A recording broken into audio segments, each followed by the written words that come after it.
পূর্ণিমা ঠাকুরের বইতে যে ঠাকুরবাড়ির রান্নায় টমেটো মাছ আছে সেই রেসিপিটাই দেখিয়েছি, কিন্তু সেখানে কাঁচা মাছের কথা বলা হয়েছিল। কিন্তু আমি এখানে মাছটাকে একটু ভেজে নিয়েছি। আদা বাটা, টমেটো, কাঁচা লঙ্কা কুচো, সামান্য ঘি, নুন আর সামান্য মিষ্টি দিয়ে ভালো করে, আর হ্যাঁ, পেঁয়াজের রস বলা হয়েছিল, আমি কোঁচানো পেঁয়াজ দিয়েছি। আর আমি অ্যাড করেছি সামান্য হলুদ। এবার দিয়ে নুন দিয়ে ভালো করে মাছটাকে মেখে নিতে হবে। আর অবশ্যই আদা বাটার পরিমাণটা একটু বেশি থাকবে, আর টমেটোর পরিমাণ অনেকটা থাকবে। মাছটা বেশ টক টক মিষ্টি মিষ্টি স্বাদের হবে।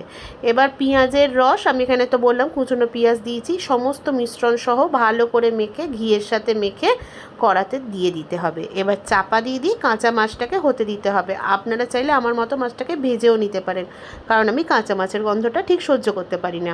এবার এক একবার ঢাকা খুলে খুলে হালকা করে নেড়ে নিতে হবে। ব্যাস, তারপরেই তৈরি হয়ে যাবে ঠাকুরবাড়ির স্টাইলে টমেটো মাছ। খেতে কিন্তু খুব সুন্দর।